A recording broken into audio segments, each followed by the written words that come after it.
Airtel air fibre use करे हुए मुझे 1 महीना हो चुका है आज। डेट था वो 24 मार्च 2025। What is good, bad and अगली अबाउट एयरटेल एयर फाइबर कि एयरटेल एयर फाइबर लेना अच्छा डिसीजन होगा या फिर एक एवरेज सा डिसीजन होगा।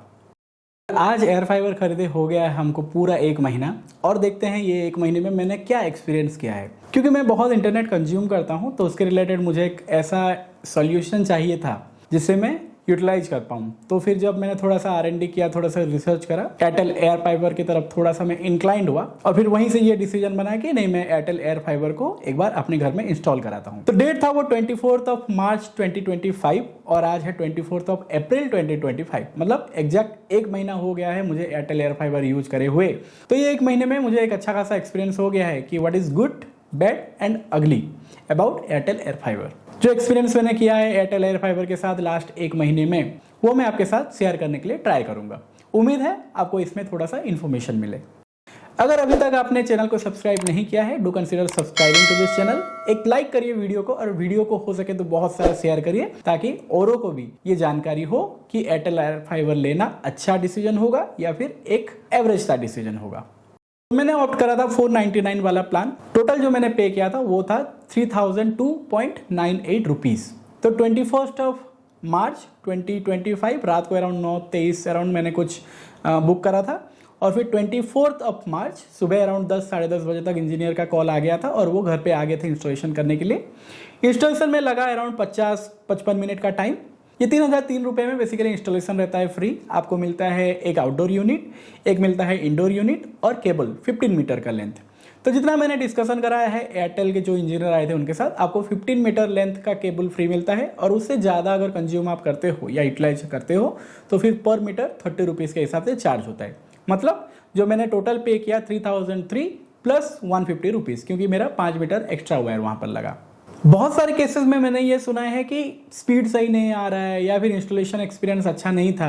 हालांकि ये थोड़ा केस टू केस बेसिक्स पे वेरी कर सकता है, but all depends on your engineer. तो जो इंजीनियर आ रहे हैं, मैंने एक वीडियो बनाया है कि top 10 tips to follow before booking Airtel air fiber. आप वहाँ पर आई आइकॉन पे ये देख सकते हो। Make sure you watch that video before booking any kind of Airtel air fibre, क्योंकि जो प्रोसेस आप फॉलो करोगे ड्यूरिंग इंस्टॉलेशन या फिर इंस्टॉलेशन से पहले, ये बहुत कुछ मैटर करेगा आपका एक्सपीरियंस कैसा रहेगा वो एयर फाइबर के साथ। अब बात करते हैं दूसरे पॉइंट के बारे में, जो कि है रेंज के बारे में। तो बेसिकली अगर आप एयरटेल एयर फाइबर ऑप्ट करते हो तो उसका जो स्ट्रक्चर है इंडोर यूनिट का, वो थोड़ा सा मैश स्ट्रक्चर पे है, तो फिर आपको अच्छा खासा रेंज वहाँ पर देखने को मिलेगा। हालांकि बिटवीन 15 to 20 तक अगर आप आ जाओ तो थोड़ा सा स्पीड रिड्यूस्ड आपको मिलेगा, अराउंड 5 Mbps। 40 Mbps प्लान था मेरा, बट फिर भी वहाँ पर मुझे 5 Mbps 8 Mbps डाउनलोड और अप टू 30 Mbps तक अपलोड स्पीड वहाँ पर मिलता था। बट अगर आप 15 फीट से थोड़ा सा कम आ जाओ तो फिर वहाँ पर आपको एक अच्छा खासा स्पीड देखने को मिलेगा। अराउंड अगर 40 Mbps का प्लान है तो आराम से आपको 38 Mbps download, 38 to 40 and 40 Mbps around upload speed आपको आराम से मिल जाता है। तो रेंज इसका बहुत अच्छा है। 30 फीट के ऊपर आप अगर चले जाओ तो फिर वहाँ पर रेंज आपको थोड़ा सा मिलना मुश्किल हो जाता है। अब बात करते हैं दिक्कत क्या आया है मुझे अब तक ये एयरटेल एयर फाइबर के साथ। तो इनिशियल जब उन्होंने इंस्टॉल करके चले गए थे इंजीनियर, तो मुझे बोले थे कि अगर आपका इंटरनेट डिस्कनेक्ट हो कभी तो आप एक बार पावर एडाप्टर जो है, पावर सॉकेट जो है, उसको ऑफ ऑन आप कर दीजिए तो फिर इंटरनेट रिज्यूम हो जाएगा बोल के। तो ये दिक्कत मुझे आया था 2-3 दिन के बाद इंस्टॉलेशन के कि फ्रीक्वेंट डिस्कनेक्शन वगैरह हो रहा था। मतलब अगर मैं 1-2 घंटा यूज करूं तो फिर वो डिस्कनेक्ट हो जाता था।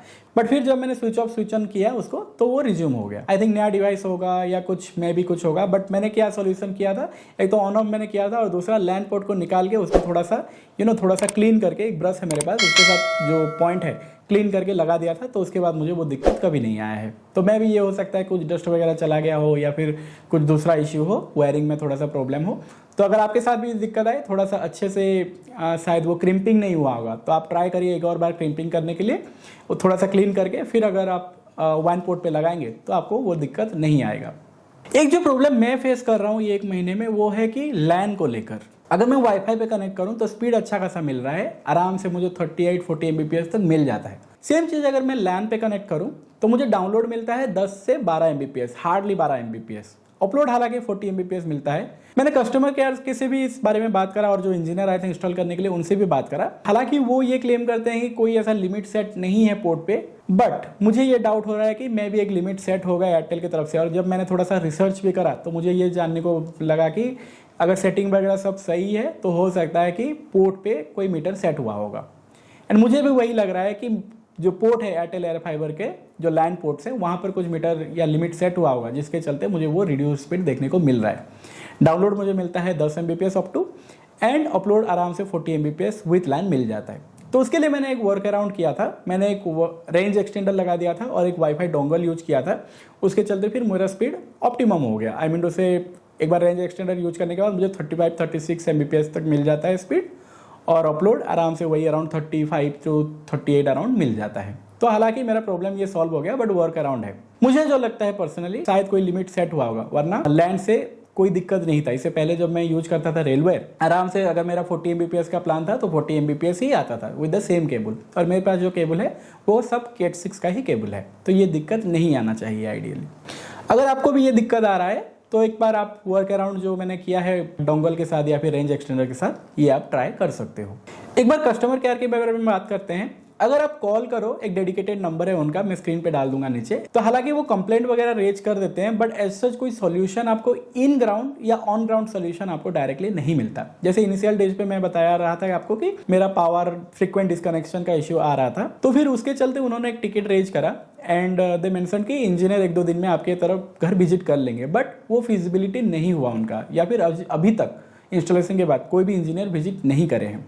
तो ये दिक्कत आपको आ सकता है। अगर आपको कोई हार्डवेयर या टेक्निकल रिलेटेड कुछ क्वेरी आए या फिर कोई प्रॉब्लम आए तो थोड़ा सा डिले वहाँ पर देखने को मिल सकता है।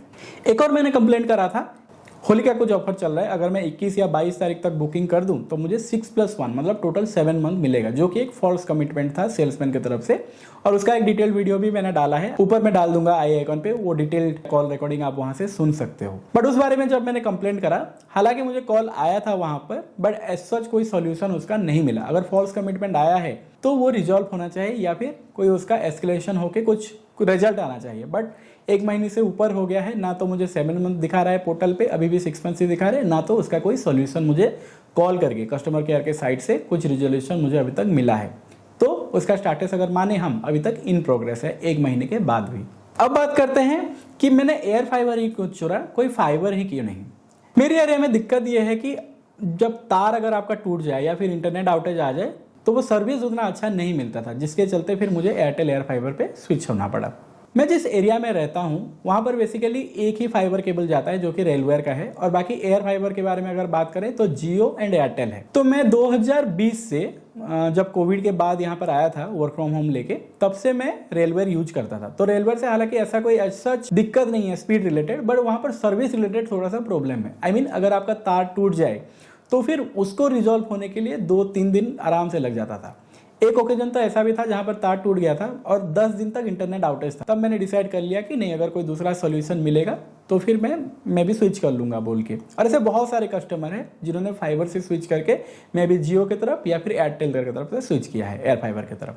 अब मैंने जियो क्यों ऑप्ट नहीं किया? जब इनिशियल आया था जियो पे तो जियो का एक ऑफर था कुछ आई थिंक 2200 या ऐसे कुछ में OTT और ये सब होके इंक्लूडेड वहां पे था। मुझे OTT वगैरह नहीं था, एक तो वो उसके चलते, और सेकंड जियो जब इनिशियल फेजेस में जो भी लगाए थे मैंने जिनसे बात करा, फीडबैक उतना अच्छा जियो का नहीं मिला। आई मीन उसे बुक तो हो जाता था बट इंस्टॉलेशन में एक तो टाइम लगता था और ऊपर से इंस्टॉलेशन के बाद स्पीड का थोड़ा सा दिक्कत था। आप कंप्लेंट वगैरह रेज करो तो भी इंजीनियर को विजिट करने के लिए या रिजॉल्व होने के लिए थोड़ा सा टाइम लगता था। तो फिर उसके चलते मैंने ये डिसाइड करा कि एयरटेल की तरफ स्विच करते हैं, क्योंकि एयरटेल का थोड़ा सा मुझे अच्छा फीडबैक मिला। तो 1-2 कस्टमर जो है पास में, मैंने नंबर लेके उनका कस्टमर्स का उनसे बात करा तो फिर अच्छा फीडबैक मिला। और इन बिटवीन सेल्समैन जो थे उन्होंने भी एक अच्छा ऑफर पिच करा कि 6+1 मंथ मिलेगा आपको, 7 मंथ टोटल बोल के।